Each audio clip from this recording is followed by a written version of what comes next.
Assalamualaikum warahmatullahi wabarakatuh. Di sini saya akan melakukan presentasi mengenai perbedaan balance scorecard dan performance primes UAS Manajemen Kinerja Sulistiono Mustompa MA 1830-9. Kita mulai. Balance scorecard dikembangkan di Harvard Business School oleh Kaplan dan Norton tahun 1992. Balance scorecard adalah model terpopuler untuk sistem pengukuran kinerja baru yang telah dikembangkan Nelly et al. 1945.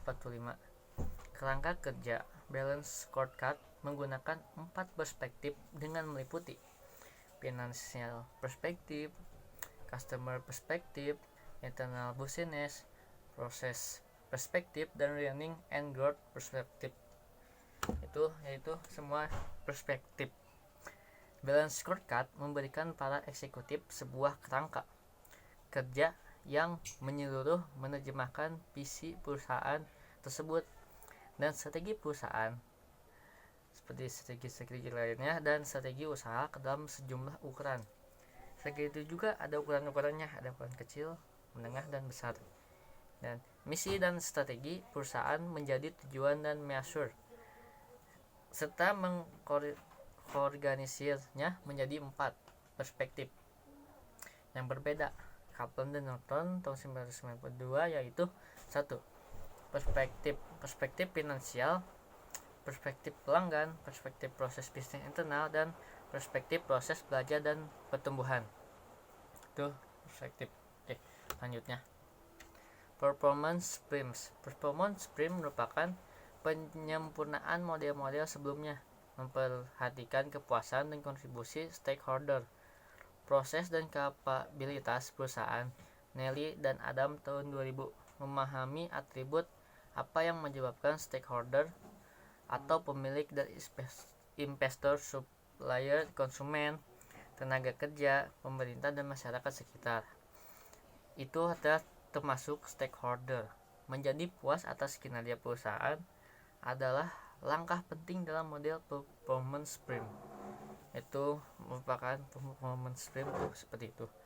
Hal ini karena performance prime mempunyai pandangan yang lebih komprehensif terhadap stakeholder seperti investor, pelanggan, karyawan, peraturan pemerintah, dan supplier dibandingkan kerangka kerja sebagai kerangka kerja lainnya. Metode pengukuran kinerja ini menggambarkan kinerja organisasi sebagai bangun 3 dimensi yang memiliki 5 bidang sisi, yaitu sisi kepuasan stakeholder, kepuasan pada konsumen, dan strategi, proses, kapabilitas, dan kontribusi stakeholder. Kontribusi stakeholder itu kontribusi dari stakeholdernya itu tersebut seperti yang tadi dijelaskan. Oke, selanjutnya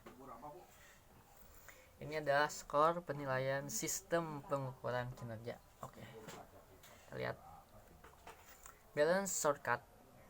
Di situ ada komprehensifnya senilai 3,60 dan integratifnya senilai 4,60. Total skor yaitu komparatif ditambah integratif yaitu 8,20. BSC kurang komprehensif pada pengukuran kinerja lingkungan eksternal karena hanya pengukuran aspek pelanggan. Yang diukur itu bukan tentang lingkungan, tetapi tentang aspek-aspek pelanggan, seperti pelanggannya itu ada berapa dan apa gitu, beli apa. Namun integratif pada keempat perspektif pengukurannya.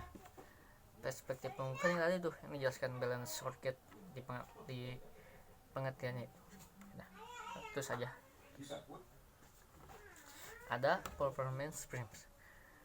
Itu komprehensifnya 4,20, integratifnya 3,20, skor 7,40. Ini lebih kecil daripada tadi balance BSC. Lebih komprehensif dibanding BSC tuh. Namun, pengukuran internal belum difokuskan pada aspek kinerja keuangan. Ini nih, semuanya itu belum termasuk kinerja keuangan. Belum integratif ke aspek keuangan karena keuangan merupakan aliran darah bagi perusahaan. Karena keuangan sangat penting bagi perusahaan. Karena kalau keuangannya kecil, perusahaannya juga sulit berkembang. Kalau uangnya udah besar, banyak nih, baru langsung ke atas, menaik banyak besar. Oke, selanjutnya perbandingan kelebihan dan kelemahan sistem pengukuran kinerja. Oke, di sini ada balance scorecard. Kita ambil dari kelebihannya dulu. Komprehensif lingkungan eksternal internal. BSC memiliki 4 perspektif pengukuran kinerja perusahaan yang mencakup lingkungan internal dan eksternal. Lingkungan eksternal diukur melalui perspektif pelanggan dengan indikator kepuasan pelanggan, loyalitas pelanggan, dan retensi pelanggan. Ini menyangkut kepada pelanggan, khusus pelanggan. Sedangkan 3 perspektif lainnya mengukur kinerja internal di dalam, yaitu keuangan, internal bisnis proses, dan pertumbuhan dan pembelajaran. Nah, itu sangat penting. Dari sini ada integratif lingkungan eksternal dan internal. Keempat perspektif BSC saling integratif karena memiliki sifat kuasalitas. Kuasalitas itu kuasa. Diawali dari perspektif paling bawah, yaitu pertumbuhan pembelajaran, memiliki kausalitas ke atas, yaitu perspektif proses internal bisnis, memiliki kausalitas ke atasnya, yaitu perspektif pelanggan, dan terakhir ada perspektif keuangan. Jadi dari pertumbuhan pembelajaran ke internal bisnis, pengeluaran, terus ke pelanggan, udah ke pelanggan baru perspektif keuangan, kita dapat keuntungannya berapa. Oke, di sini ada kelemahannya. Kelemahan balance scorecard. Kelemahannya itu dari komprehensif lingkungan eksternal internal. Bila dibandingkan dengan PRIMS, sistem pengukuran kinerja BSC kurang lengkap pada pengukuran kinerja lingkungan eksternal. BSC hanya mengukur aspek pelanggan, sedangkan PRIMS mengukur kinerja aspek stakeholder, sehingga cakupan internalnya lebih luas. Integratif lingkungan eksternal dan internal. Eksternal internal. Tidak ada kelemahan untuk aspek integratif karena keempat perspektif BSC telah disampaikan memiliki integrasi satu sama lain. Jadi integrasi BSC itu tidak ada kelemahannya karena sudah sangat baik.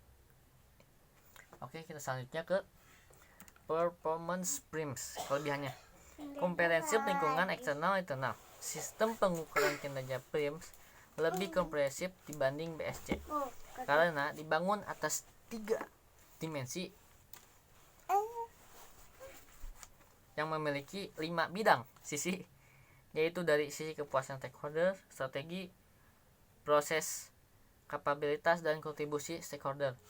Namun, kelebihan utama yang dimiliki oleh sistem ini adalah penyusunan strategi diawali dengan mengidentifikasi keinginan dan kebutuhan stakeholder. Kita mengidentifikasi itu keinginan dan kebutuhan stakeholder tadi yang di performance PRIMS. Sedangkan BSC pengukuran kinerja diturunkan berdasarkan penetapan strategi. Kalau BSC strategi, kalau performance PRIMS komprehensifnya yaitu keinginan dan kebutuhan si stakeholdernya itu. Dan integratif lingkungan eksternal internal. Integratif pada aspek lingkungan eksternal yang sangat luas karena mempertimbangkan keinginan dan kebutuhan seluruh satuan stakeholder. Seluruh satuan stakeholder, semuanya itu yang ada stakeholder. Oke, kita ke kelemahannya. Kelemahan dari performance PRIMS, komprehensif lingkungan eksternal internal. Aspek pengukuran internal kurang difokuskan pada aspek kinerja keuangan karena tidak dipungkiri bahwa aspek keuangan merupakan darah bagi kelangsungan hidup perusahaan. Di sini tuh kelemahannya itu sangat cukup berat ya, aspek kinerja keuangan, menyangkut keuangan gitu. Uang perusahaannya itu karena darah bagi perusahaan itu uang. Oke, di sini ada integratif lingkungan eksternal internal. Keseluruhan aspek pengukuran kinerja PRIMS belum terintegrasi dengan aspek keuangan karena aspek pengukuran kinerja keuangan belum menjadi fokus dipentingkan dalam PRIMS. Ini kalau bisa difokuskan gitu karena keuangan sebagai darah bagi kelangsungan hidup perusahaan. Oke, selanjutnya adalah simpulan. Performance PRIMS memiliki beberapa kelebihan, diantaranya mengidentifikasi stakeholder dari banyak pihak yang berkepentingan, seperti pemilik dan investor, supplier, pelanggan, tenaga kerja, regulator, dan masyarakat sekitar. Sedangkan balance scorecard mengidentifikasikan stakeholder hanya dari sisi shareholder dan customer saja. Sistem pengukuran kinerja memiliki kelebihan dan kekurangan. Namun, demikian keputusan memilih sebuah sistem pengukuran kinerja sangat ditentukan oleh para eksekutif perusahaan. Eksekutif di perusahaannya itu. Karena pilihan yang tepat adalah kecocokan di mana mereka dapat mengadopsi sebuah sistem pengukuran kinerja yang cocok dengan kondisi perusahaan. Semua itu menyangkut dalam kondisi perusahaannya itu, cocok atau enggaknya, dan tingkat kapabilitasnya pengambilan keputusan. Jadi kapabilitas itu seperti pengambilan keputusan kepada semua karyawan, yang terbaik yang diambil, dan kita juga tahu resikonya apa, keuntungannya apa. Dan semakin canggih sebuah sistem pengukuran kinerja menuntun kapabilitas yang tinggi bagi pimpinannya. Kapabilitas yang tinggi bagi pimpinan akan menaikkan pimpinan akan semakin kuat bagi perusahaannya itu dalam mengumpulkan dan menggunakan data serta pemahaman dalam penggunanya. Kenapa manajer harus memilih salah satu kapabilitas yang tinggi bagi pemimpinnya dan menggunakan data yang tepat serta pemahamannya, harus memahami dalam isi-isi yang ada di situ. Oke. Dan terima kasih sampai di sini. Assalamualaikum warahmatullahi wabarakatuh.